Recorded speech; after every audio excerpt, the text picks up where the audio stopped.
மோசே ஆண்டவரிடத்துல போய் கேட்குறாரு, ஆண்டவரே உங்கள் பேர் என்ன? நமக்கு எல்லாம் என்ன தெரியும்? ஆண்டவர்னு மாத்திரம்தான் தெரியும். அந்த கேள்விக்கான பதில் தான் இந்த இடத்துல இருக்கு. யாத்திராகமம் 3வது அதிகாரம் 12-13 வசனம் வாசிக்கலாமா? அவருடைய நாமம் என்ன என்று அவர்கள் என்னிடத்தில் கேட்டால் நான் அவர்களுக்கு என்ன சொல்லுவேன் என்றான். அதற்கு தேவன், இருக்கிறவராகவே இருக்கிறேன். ஒரு ஆமென் சொல்லுங்க. இருக்கிறவராகவே இருக்கிறேன் என்று மோசேயுடனே சொல்லி, இருக்கிறேன் என்பவர் என்னை உங்களிடத்திற்கு அனுப்பினார் என்று இஸ்ரவேல் புத்திரரோடே சொல்வாயாக என்றார். ஒரு ஆமென் சொல்லுங்க. ஹல்லேலூயா. ஆண்டவரோட பேர் என்னது?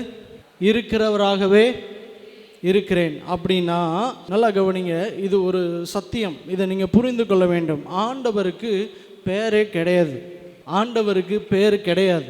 நம்ம நாமங்கள்னு சொல்லப்படுறது எல்லாமே அவருக்குள்ள இருக்கிற தன்மைகள். ஏன் அவருக்கு பேர் கிடையாது அப்படின்னா, இந்த உலகத்துல தெய்வம்னு சொல்றதுக்கு அவர் ஒருத்தர் மாத்திரம்தான். ஒன்னே ஒண்ணுதான் இருக்கு அப்படின்னா அதுக்கு பேர் வேணும்னு அவசியம் கிடையாது. ஒரு ஆமென் சொல்லுங்க. அதனாலதான் ஆண்டவர் அவரிடத்துல சொல்றாரு, நான் இருக்கிறவராகவே இருக்கிறேன். நான் எப்படி இருக்கிறோம் அப்படிதான் இருக்கேன், போய் ஜனங்கிட்ட போய் சொல்லுன்றாரு. ஹல்லேலூயா. நம்ம யெகோவா ராஃபான்னு சொல்றது அவருடைய பேர் இல்லை, அவருக்குள்ள இருக்கிற தன்மை. ஒரு ஆமென் சொல்லுங்க. அவருக்குள்ள குணமாக்கும் தன்மையை தான் யெகோவா ராஃபான்னு சொல்றோம். ஆபிரகாம் யெகோவா ஈரே என்று சொல்லும் பொழுது அவருடைய தேவை சந்திக்கப்பட்டதுனால அந்த நாமத்தை அவருக்கு வைக்கிறார். ஹல்லேலூயா.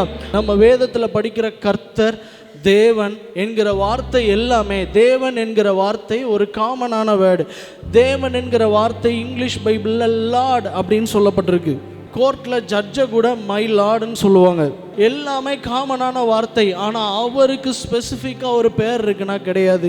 அவர் எப்படி இருக்கிறாரோ, அவர் உலக தோற்றத்திற்கு முன்பதாக எப்படி இருந்தாரோ, அவர் பூமியை சிருஷ்டிப்பதற்கு முன்பதாக எப்படி இருந்தாரோ, அவர் மனிதனை படைப்பதற்கு முன்பதாக எப்படி இருந்தாரோ, அவர் அப்படியே தான் இன்றைக்கும் இருக்கிறார். விசுவாசிக்கிறவங்க மாத்திரம். ஹல்லேலூயா. அதனால தான் அவருடைய நாமம் இருக்கிறவராகவே இருக்கிறேன் என்று. ஹல்லேலூயா. மோசேக்கு இருக்கிறவராகவே இருக்கிறேன் என்று சொன்னீர். எங்களுடைய வாழ்க்கையில் நீர் இருக்கிறவராகவே இருந்து எங்களை நடத்துவீராக. ஹல்லேலூயா. நீர் உறங்குவதில்லை, நீர் தூங்குவதில்லை, இஸ்ரவேலை காப்பவர் நீர்